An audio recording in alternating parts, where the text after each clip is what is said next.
Hello again everyone from Tokyo, Japan, and welcome back to Japan Vintage Camera, where today I'm shooting my video from under a very big tree. I'm shooting under a tree because it's raining and I don't have a lot of time to make videos during the week. I'm going to be kind of busy. I've got a lot of orders I've got to get filled, so I figure if I don't make a video today, I'm probably not going to get another chance until maybe Thursday or so. And I didn't really want to go that long without making a video, so here I am. I hope you appreciate my, my dedication to getting these videos out more often. Subject to today's video is going to be a really cool camera, another Olympus camera. This one is the Olympus OM-10, which was released by Olympus in 1979. The Olympus OM-10 was the most technologically advanced of the OM cameras, but despite its sophistication, it was designed more for the main market. By 1979, the SLR camera had become quite popular. It was becoming more popular in movies, television, and mass media, and a lot of people wanted to buy one. But SLR cameras in the 1970s were still rather expensive. They were more sophisticated, more difficult to manufacture than the earlier rangefinder and scale-focused cameras. But in order to make them, I guess, more within reach of the mass market, Olympus came out with the OM-10. Canon came out with cameras like the AE1, and then Nikon brought out their EM, and Pentax and Minolta had similar cameras. These cameras were similar to their earlier brethren, except that they featured a lot more plastic in the construction. The OM-1 features a plastic top and bottom cover as well as other plastic parts. These were easier and less expensive to manufacture, and on top of that, they offered increased durability over the metal parts found in other cameras. And eventually, you know, today pretty much cameras are mostly plastic on the outside. Of course, like the later model digital cameras we have today, they're made of cast magnesium or cast aluminum with plastic cladding around the outside. But back in 1979, this is quite a new thing. Nikon wouldn't make a plastic professional version camera until the F4, which was nearly 10 years after, say, the cameras like the F3 were introduced. But these early cameras were kind of like the laboratory of plastic construction, and the experiments in this plastic construction were such a success that eventually cameras became made mostly of plastic, at least on the outside. Despite its plastic construction on the inside, this camera remained a very high quality metal camera with a very sophisticated electronic operating system. The OM series was of course based upon the OM-1, which was a fully mechanical camera with a battery-powered light meter, a simple through-the-lens light meter system. The OM-2 was an improvement over the OM-1 with an electronically controlled shutter for more precise exposures and an off-the-film system for the light meter. The OM-10 had similar electronically controlled shutter and off-the-film system, but with a few other more modern features, which I'll discuss when I describe how the camera works. Very much like the OM-1 and OM-2 cameras, this camera can be fitted with a large number of lenses and accessories. It uses a standard OM mount, and you can use all Olympus OM lenses on this camera. And Olympus made a huge number of lenses. Lenses were also made by Vivitar, Tamron, Sigma, and Yunnan, a few other brands, some that we find here more commonly in Japan, but which we don't find in other countries. So a lot of lens options available for these cameras. This camera accepted the standard Olympus power winder or motor drive, and it had the basic OM style film back, which allowed you to use either the plain ordinary back or optional data backs. And this is, I guess, an example of one of the data backs. We'll go ahead and take a look at the features, controls, and functions of the OM-10. And starting here, we have the film rewind knob, which doubles as the opening switch for opening the rear film door. Below this, we have a four-way selector switch, which goes between check. When I go to check, that's the battery check position. Maybe you can hear the sound of the camera. Next is the on position, and that powers the light meter and the computer inside the camera. We have the off position, obviously, and then we have the self-timer position. And the good thing about this camera compared to the earlier cameras was its addition of an electronic self-timer, which was more reliable and less prone to failure than the mechanical timers.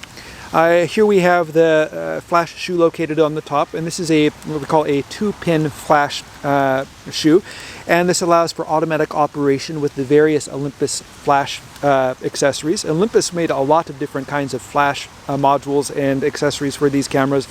They work automatically with the off-the-film system in the OM-10. Over here, where we usually find the shutter speed dial on most cameras, say Canon, Nikon, whatever, we actually have the film speed adjusting dial, which is very much like the earlier cameras, the OM-1 and OM-2. You simply lift up on the dial and you turn it one way or the other until the white dot lines up with the film speed you have loaded in. We have red and blue numbers here, and this is for exposure compensation. And this allows you to increase or decrease exposure compensation by plus or minus 2 stops.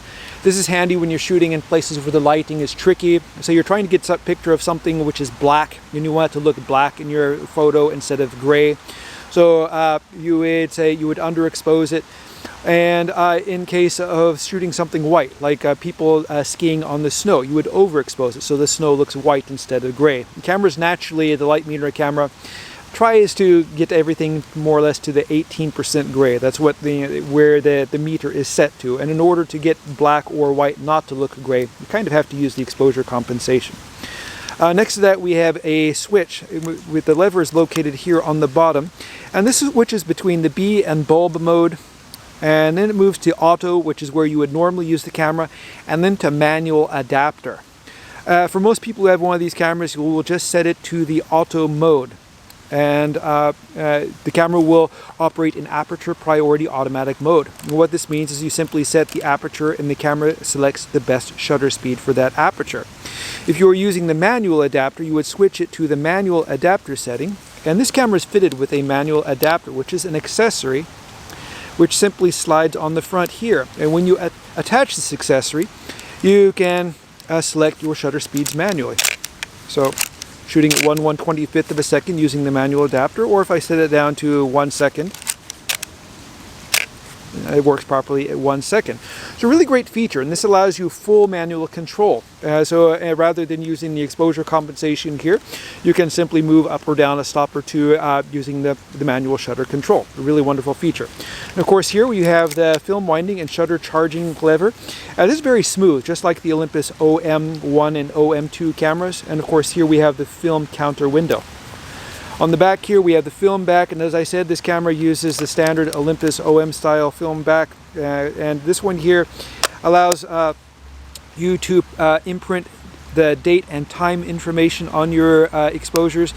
The only difficult thing about this camera is that they didn't plan for these cameras to be used up until the 2020s, so the years don't come this far, but you can imprint the date and time. You just have to understand that the year is not going to be accurate.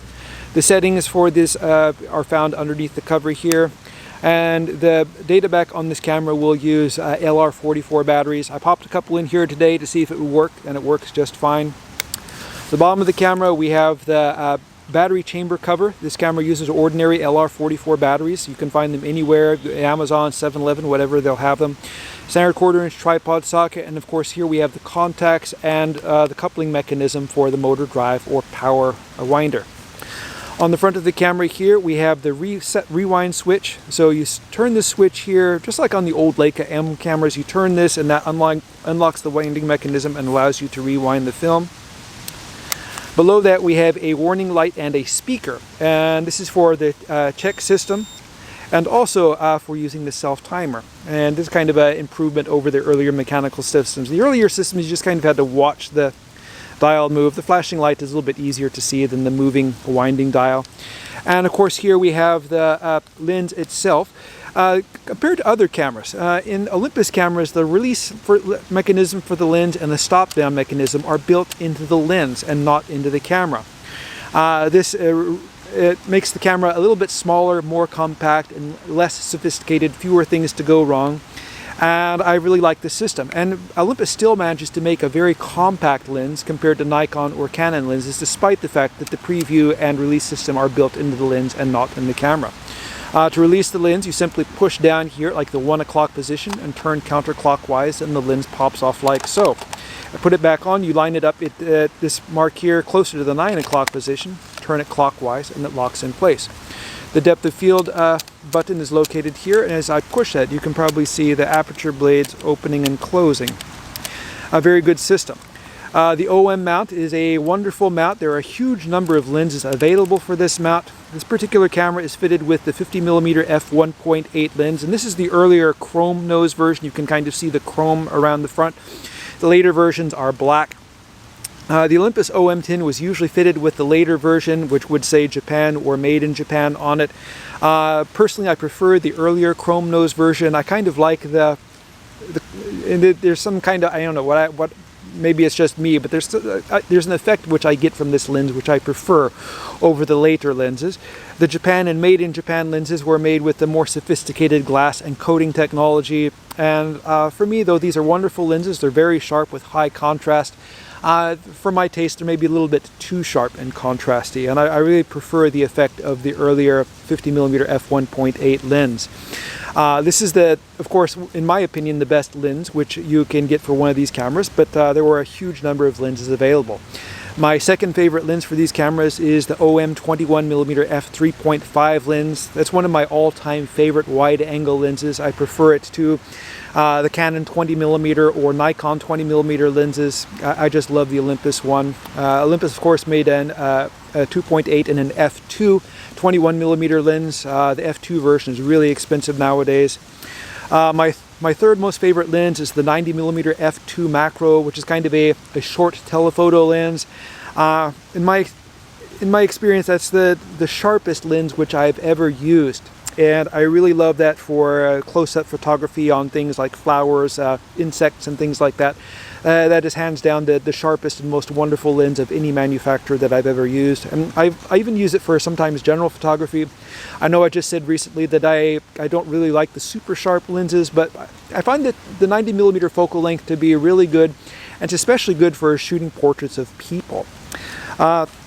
These are really cool cameras, and very undervalued, I think, for what you get in an SLR camera, all the features which you can find. And the OM-10 gives you pretty much everything you could possibly want for a much more reasonable price than, say, the OM-1 or OM-2. You find these cameras just about everywhere, as they were made for the mass market. Zillions of them were made, and you can find them in the black color or in the chrome color. And if you want one, I would recommend one of these cameras if you're really looking for a simple to use, fully featured SLR camera.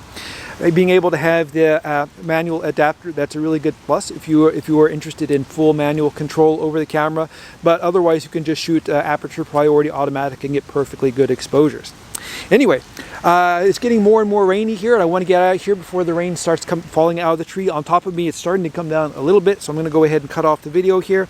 As I said recently, I'm trying to make more videos as I get more cameras in, and I plan to be posting these as regularly as I can. If you'd like to see these videos, please subscribe, and that way you'll know when they're up.